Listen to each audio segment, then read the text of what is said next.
Good evening, Cherries fans, and welcome to the latest opposition preview show here on Up the Cherries in all departments. Now, before I welcome on my special guest, here's a little bit about our sponsors, Dental on the Banks.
To find out what they can do for you, visit dentalonthebanks.co.uk.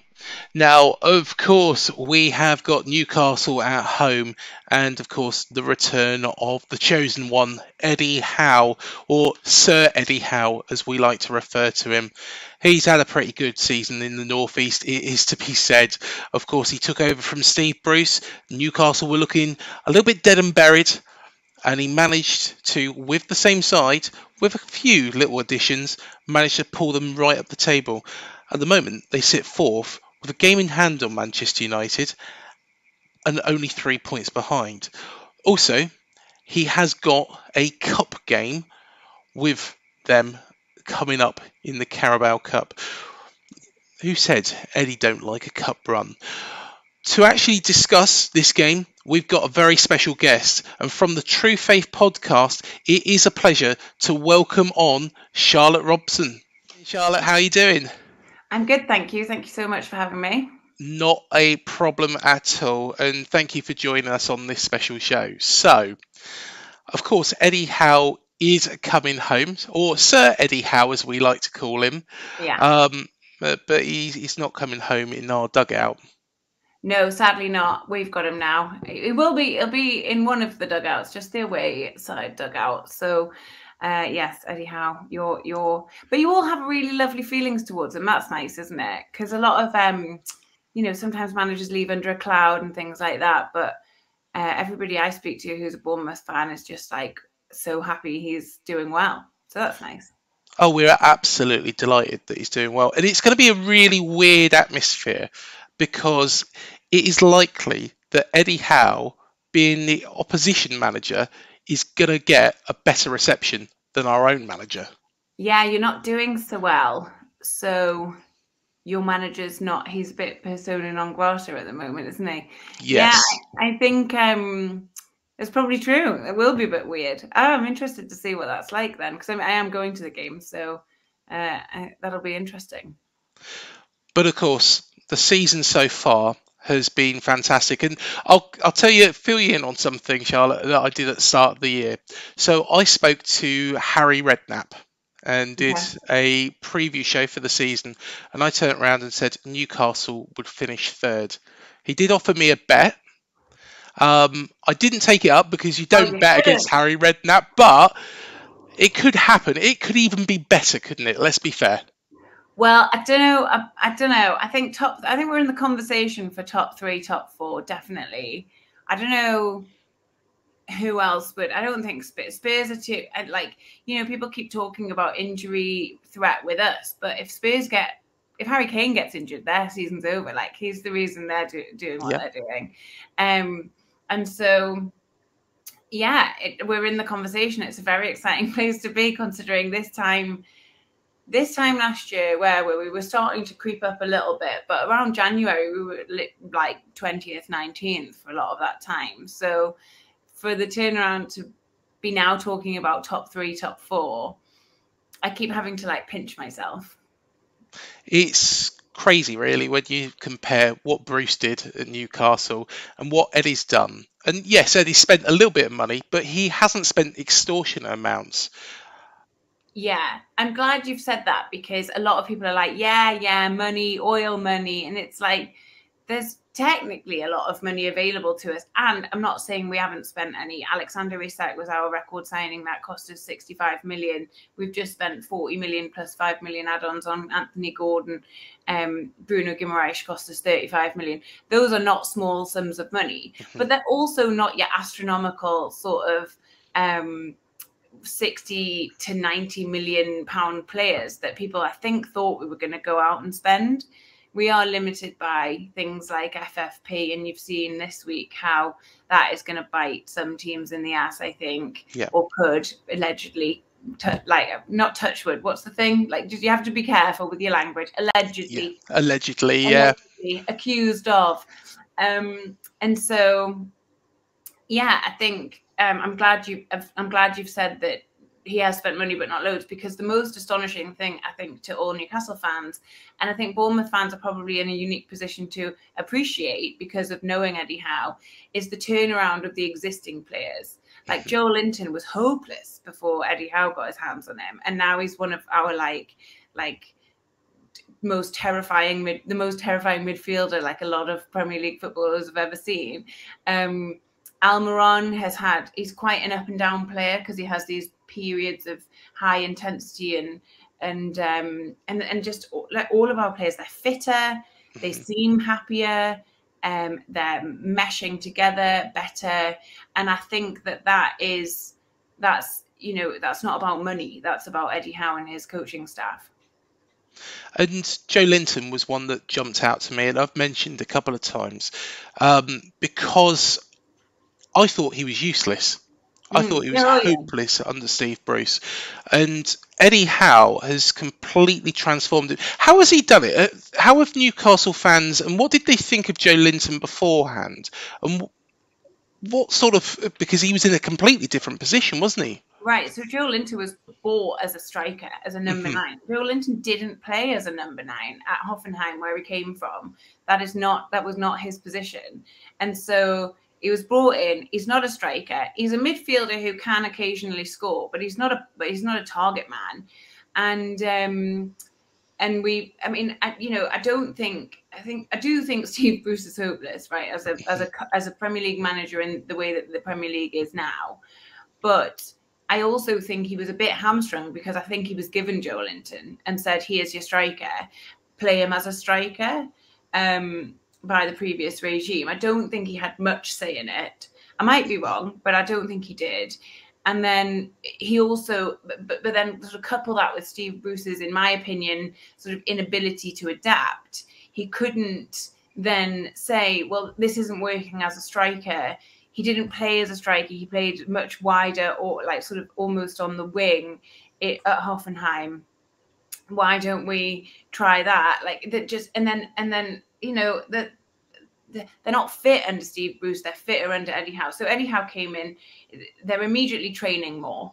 So that not only makes our players fitter, but it also increases like a camaraderie. They all seem to really like hanging out with each other. I'm sure they did before, but Bruce didn't have them training very often, by all accounts. I mean, again, I don't know if that's true, but I have, everybody says that they weren't in as much, whereas Eddie Howe's a much higher intensity manager.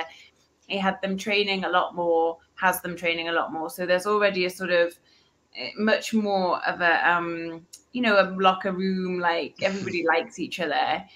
They're fitter. Then he moves Joelinton back into a position, into a proper a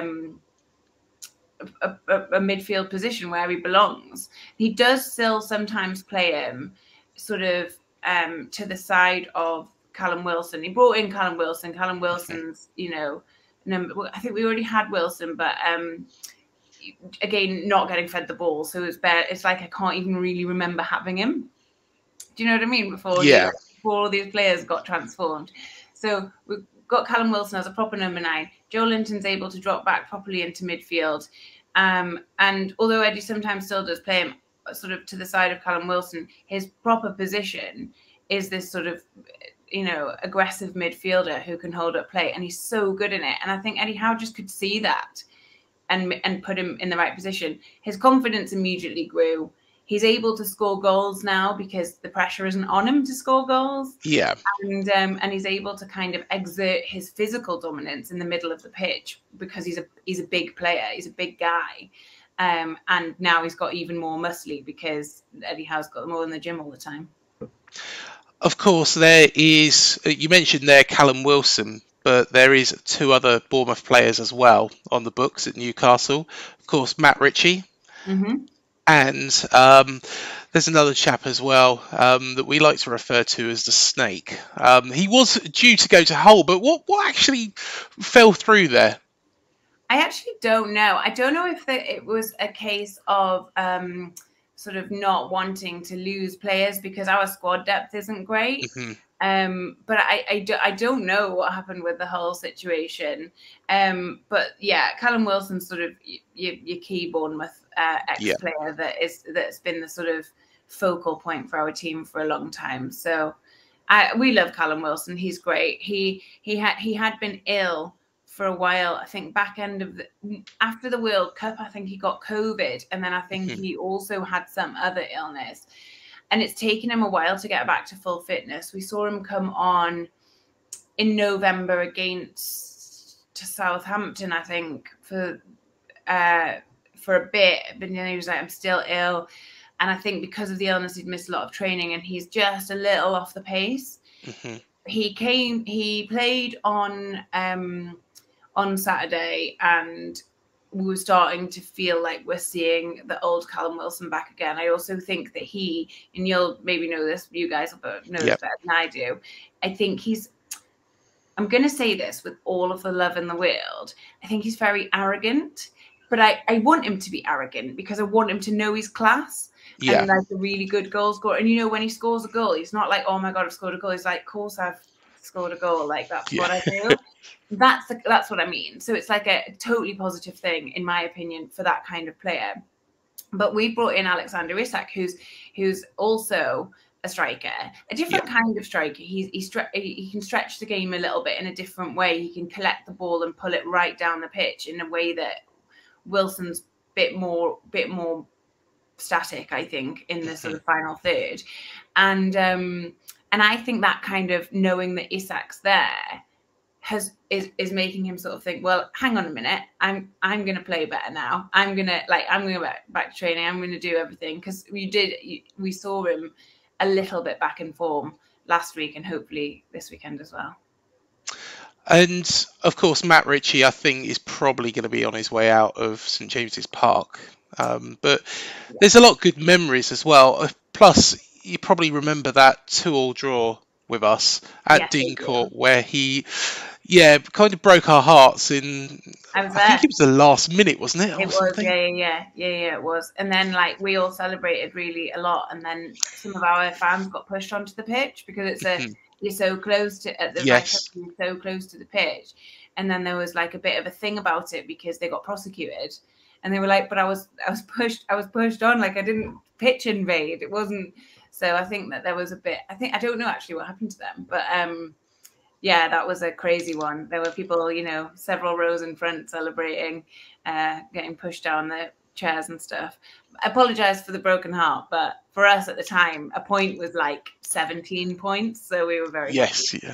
Yeah. Well, I guess everything's changed at St James's Park now. And of course, you haven't just got Eddie. You've got a lot of our backroom team as well, including Jason Tyndall, who, to be honest, is quite a character for anybody who knows him.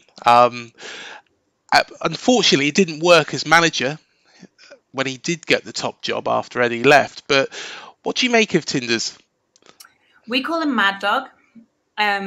We call him Mad Dog Tyndall because on the touchline, he behaves like an attack dog.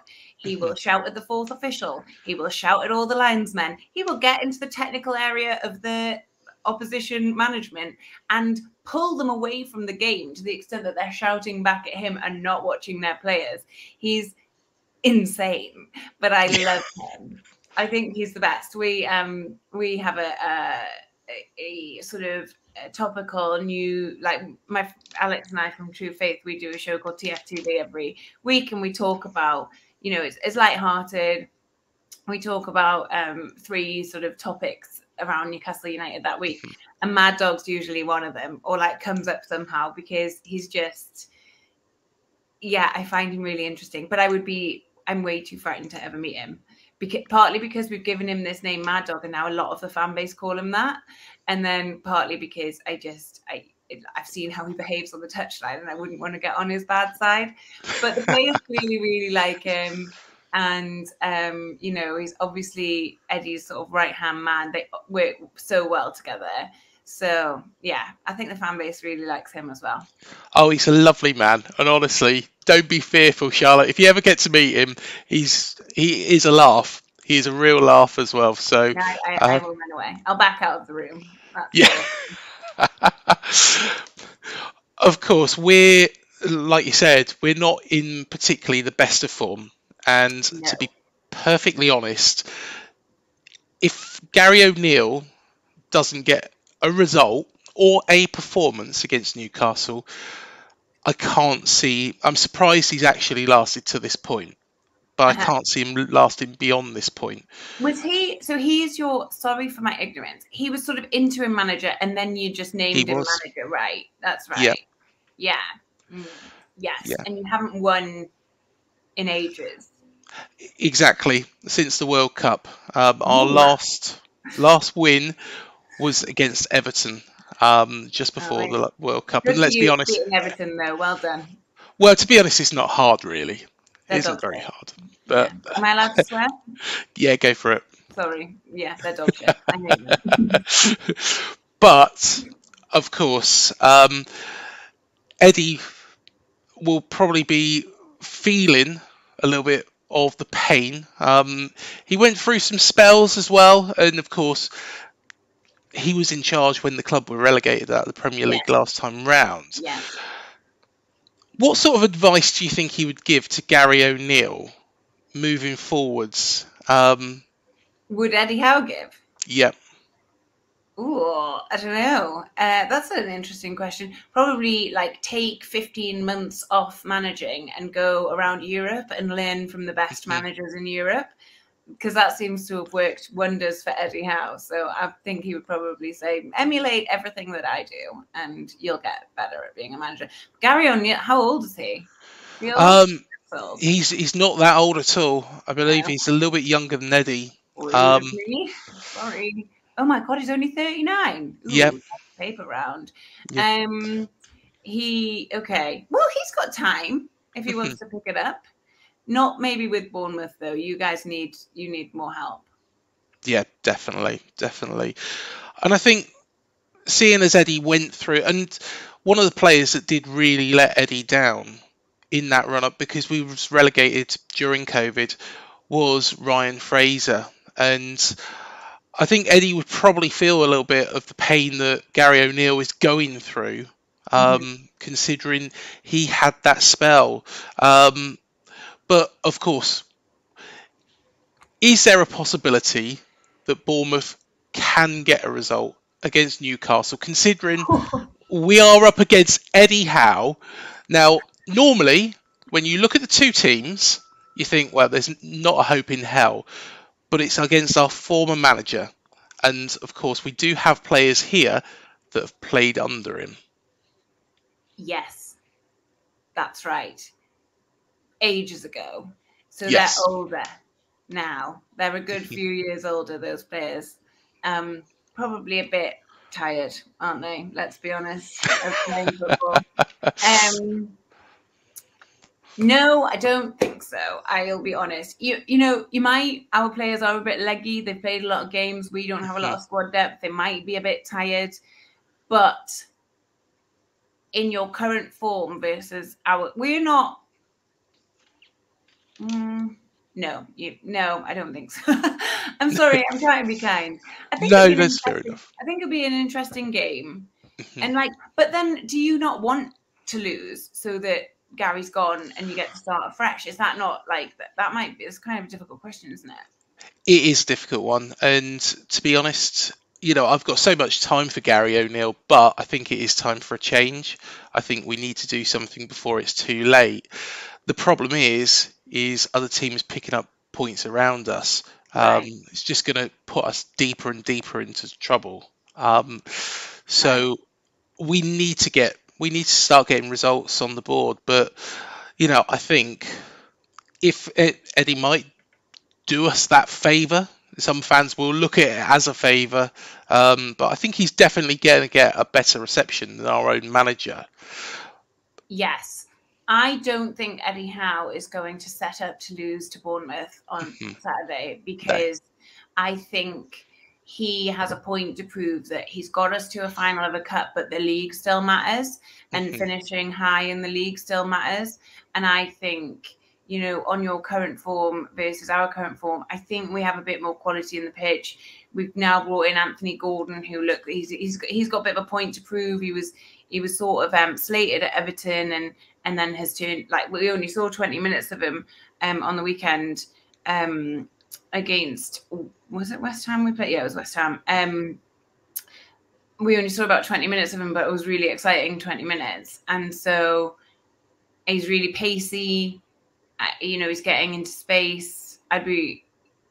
I wouldn't put money on Bournemouth winning, but stranger things have happened. But I think we have more quality, and we're just in a better place than you guys. And I'm saying this as a fan who's been in your position many times as a Newcastle fan. I'm not trying to rub it in or be like we're wealthy now and we're class.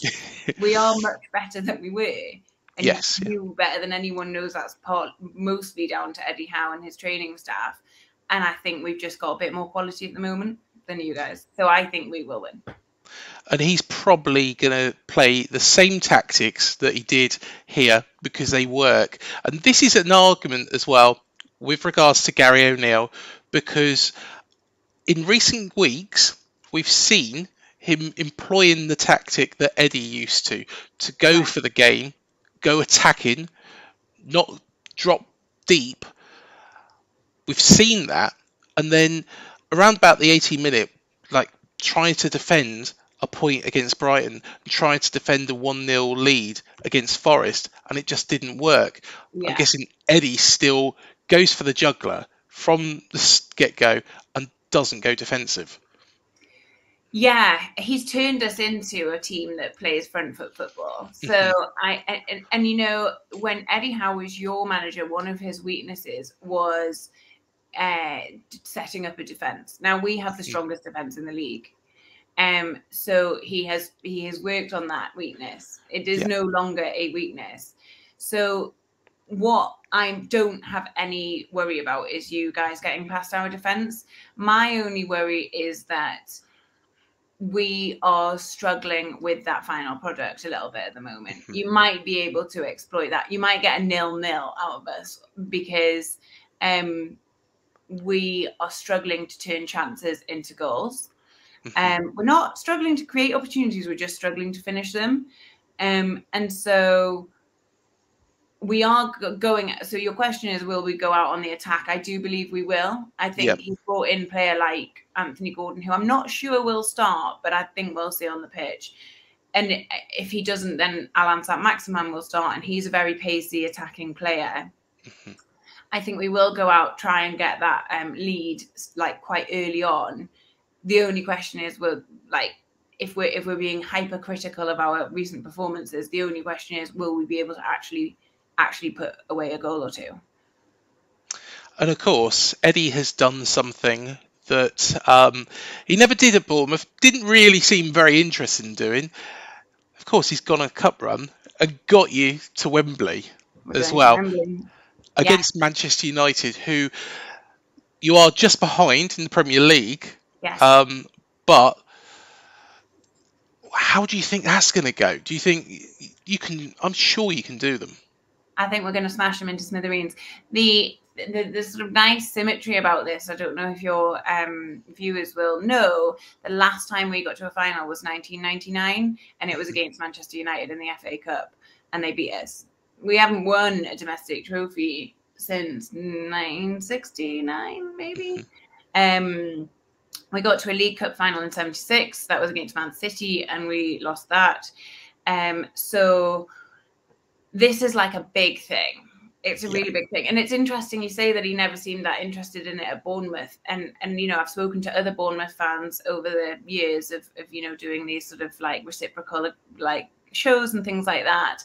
And they have said, oh, Eddie doesn't really do the cups, so don't worry, like, don't get excited about the cups. But our ownership made it very clear that they do want to do the cups, and they want to see some progress there and some silverware in the cabinet.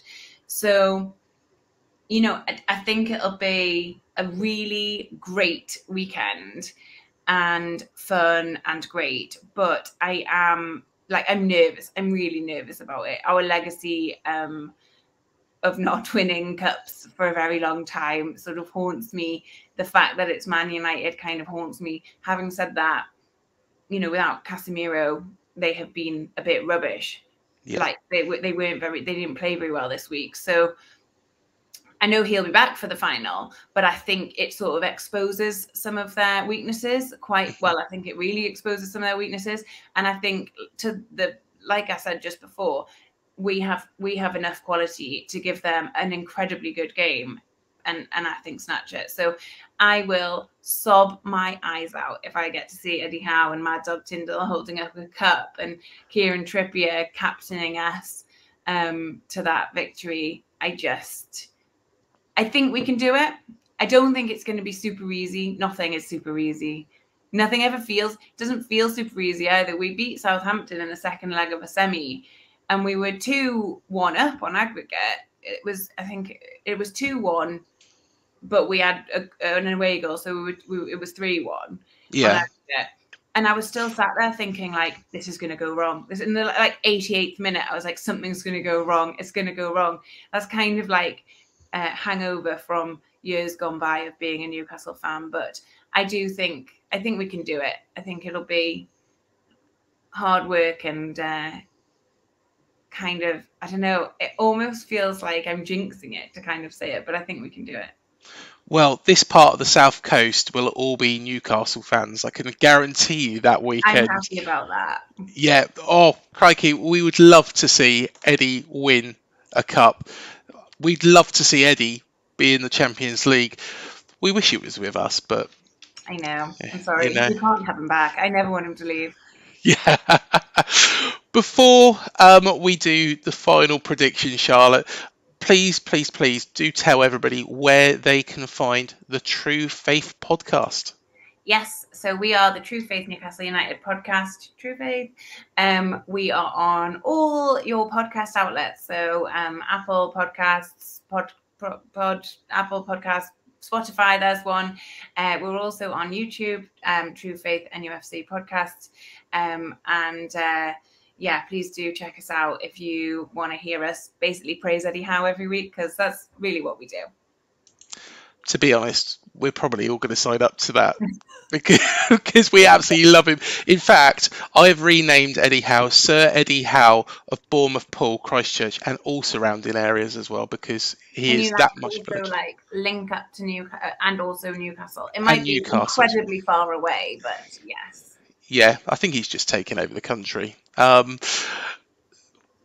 Final question actually on that, right. On Eddie Howe, because of course you don't want him to leave. And of course Gareth Southgate didn't do particularly that great at the World Cup in Qatar. I won't entertain this question. He's not going to England. The England job is always going to be there. Gareth Southgate got years more. He got years extended on it. Eddie Howe's not going to England. I'll cry. You're quite keen just to keep Gareth in that job, you know. Yeah. So my primary focus, and I understand it's not the same for all football fans, is Newcastle doing well. Yeah. Like I like it when England do well, but I prefer it when Newcastle are doing well. So I would rather Eddie Howe stays at Newcastle, continues to build this incredible thing that he's building, and Southgate keeps us trucking along, like, whatever. I don't think he's great, Southgate, but I don't want him to leave and then leave a job opening up. You'll be quite pleased that Steve Fletcher, who I know quite well, he is a Bournemouth legend and really good friend of Eddie Howe. And to be honest, his view is that Eddie wouldn't take it because he loves the day-to-day. Yeah, I think that's a few of the journalists up here who have a relationship with Eddie Howe have said that he's too. It's not enough football. Mm-hmm. He's too obsessed with football, which is kind of how I want my manager to be, because the previous manager didn't seem to really like the game. So I'm fine with that. Let him be obsessed with football. Let him stay in the northeast, and long may his reign continue. Yeah, it probably won't stop the FA knocking at some point. Of course. They have to get through Mad Dog Tyndall first, and I don't fancy their chances against him. So. Exactly. I love that. Mad Dog Tyndall. Absolutely love that. That is going to go round our whole fan base now. You've set something off here, Charlotte. Poor bugger. I'm sorry, Mr. Tyndall. He'll be knocking on your door next. Before we let you go then, let's do these predictions. Of course, I'm guessing you're going Newcastle, but how many? 2-0. I think it'll break our slight goal drought. I think we'll be able to break you down, and I think Callum Wilson will score 1. And I want to see Anthony Gordon on the score sheet, but I don't think so. I think he'll get an assist, but I think it'll be 2-0. To be honest, I don't think Eddie's going to do us any favours, but I think we might get something. So I'm going to go a 2-1 Newcastle. Okay, you think? But the last time I did that, we actually won. So it's a trick to reverse psychology. Yeah, lure us into a false sense of security. But honestly, hand on heart, I can't see us getting the 3 points, especially with Newcastle in the form that you're in. So, and we'd love to see, like I say, we'd love to see you in Europe. We'd love to see Eddie win the cup. And honestly, this is one of the first times we can do this and say we honestly wish Newcastle every success for the rest of the season. Well, that's really very kind of you. Thank you. And I'm very fond of Bournemouth as a place. My brother lived there for several years, and as a team. So I hope you're not relegated, because it's always a nice visit for me and the rest of our fan base. So everything crossed for the rest of your season. Yeah, exactly. And we gave you God as well. Well, yeah, you didn't give it to him. Give it to him. And then he did, yeah. But yes, all right, I'll allow it. Yeah, that's we'll claim that one. But no, it's been an absolute pleasure, Charlotte, to have you on, and thanks, all the very, very best for the rest of the season, and all the best with the podcast. Thanks so much as well. And thank you, everybody, for joining us on this show. Please remember to hit the like, the subscribe, the bell button below to be alerted to any new videos we do here at the Cherries in all departments. Please do also remember to check out our recent chats. Of course, we spoke to Mark McAdam about our transfer activity in January. Really, really interesting conversation. And there's loads more as well. Check out all of our interviews. Do check out our interview with Steve Fletcher as well if you're interested. And much, much more. Until the next one, up the Cherries, and we'll see you then. Thank you for joining us.